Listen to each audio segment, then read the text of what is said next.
네, 오늘도 참 좋은 날입니다. 주님의 임재하심이 심령에 충만하시기 바라겠습니다. 오늘 말씀은 사도행전 8장 1절에서 8절 말씀입니다.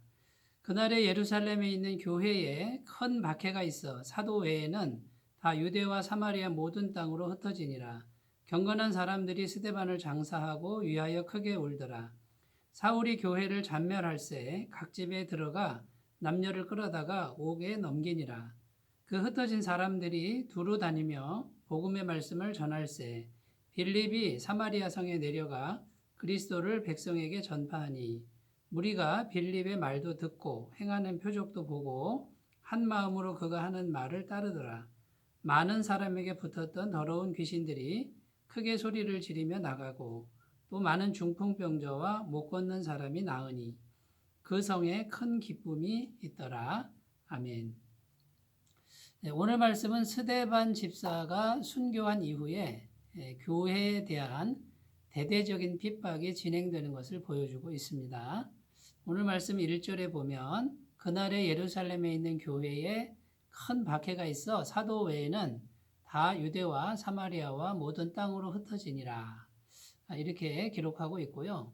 또 3절에 보면 사울이 교회를 잔멸할세 각 집에 들어가 남녀를 끌어다가 옥에 넘기니라.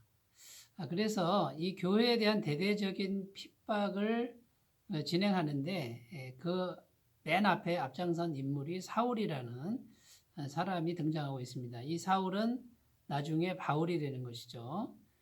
여기 보면 교회를 잔멸할세 이렇게 되어 있는데 잔멸하다 이런 뜻은 완전히 없어지게 만드는 이제 그런 것을 의미합니다.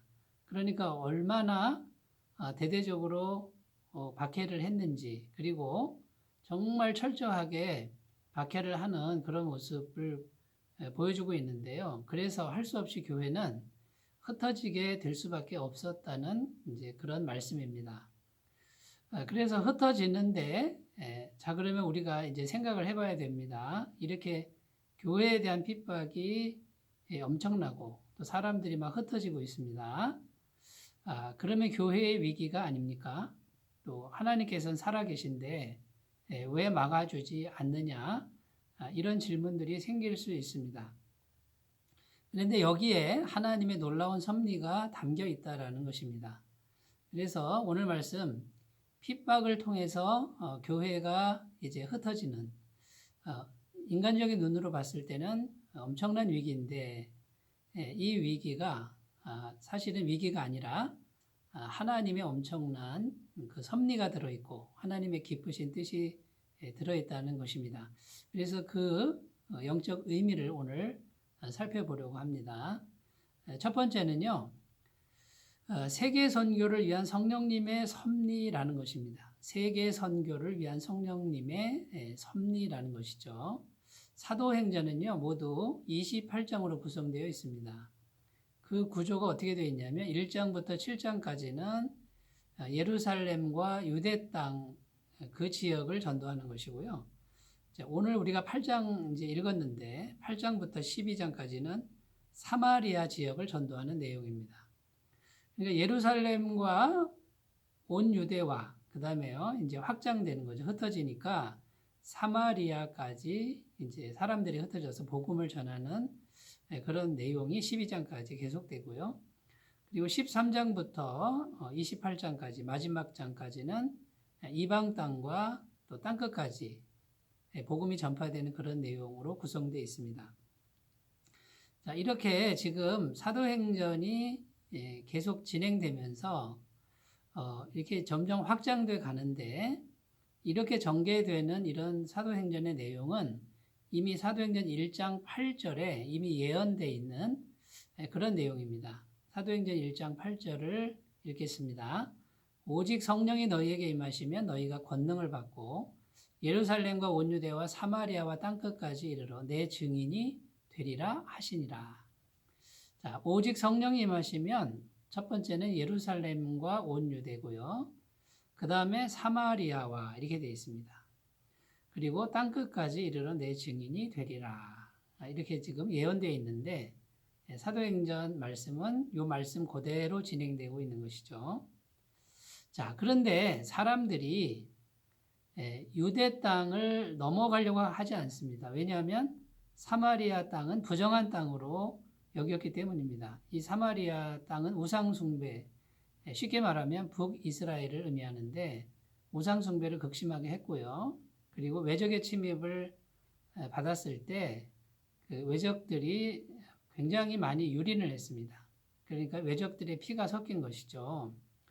그래서 예루살렘과 유대 사람들은 이 사마리아 지역을 잘 가지도 않고 거기에 사는 사람들은 부정한 사람들이다. 그리고 그 사람들에게는 구원이 없다. 이렇게 생각했습니다. 오로지 구원은 예루살렘과 유대 땅에 있는 사람들만 하나님이 선택하셔서 구원이 있다라고 이렇게 생각했다라는 겁니다.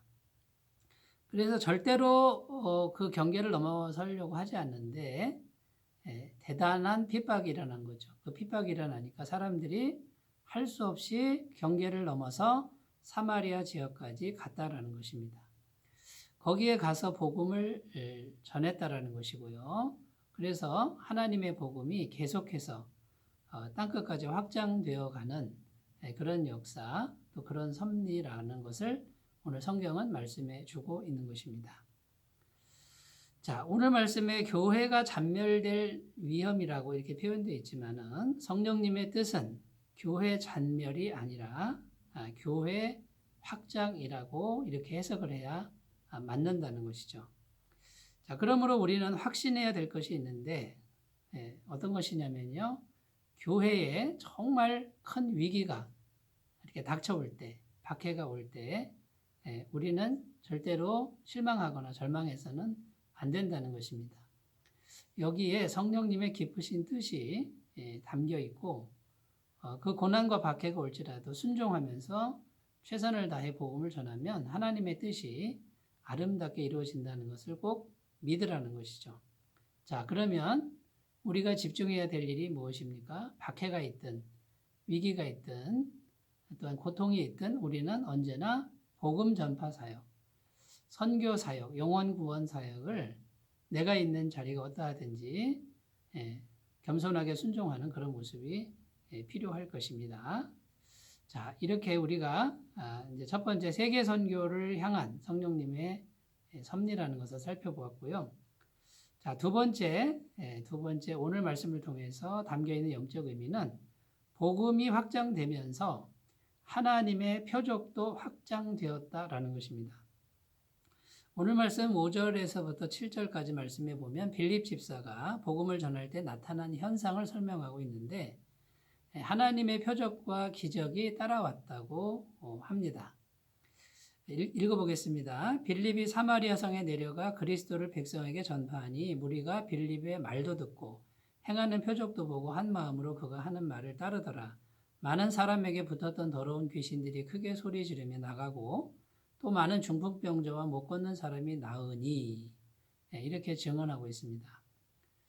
복음이 확장되면서 복음을 전파하는데 사마리아는 절대로 하나님이 역사하지 않는다라고 생각을 했지만 아닙니다. 분명히 표적과 기적으로 하나님이 함께 하셨다라는 것이죠. 자, 그러니까 복음이 확장되면서 하나님의 손길, 하나님의 기적의 손길도 확장되고 있는 것을 보여주고 있는 것입니다.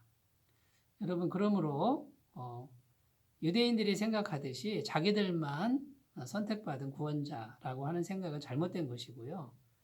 이제는 아무리 부정한 사람이라도 또 아무리 피가 더럽게 섞인 사람이라도 진리의 복음을 듣기만 하고 믿기만 하면 언제든지 하나님이 받아주시고 구원해 주시고 표적과 기적도 베푸신다라고 하는 이런 진리가 지금 확증되고 있는 것입니다. 자, 그럼 여러분 이제 우리가 늘 집중해야 될 것이 무엇이냐면요.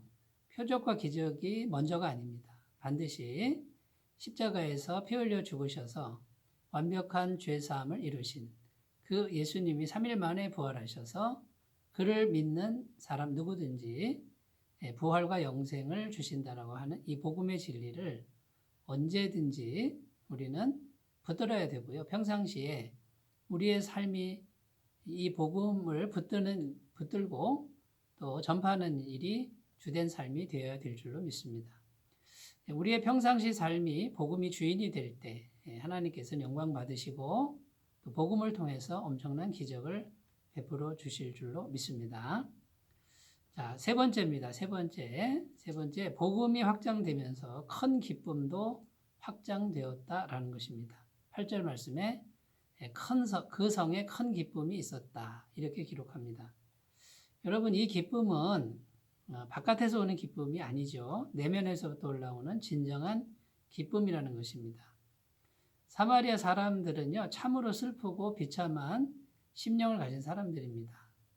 사람들이 자기들을 무시합니다. 부정하다고 굉장히 하대하는 거죠. 그리고 실제로 외적의 침입을 많이 받았고요. 감히 유대 땅 지역은 들어갈 수도 없는데 그 유대 땅 안에 성전이 있지 않습니까?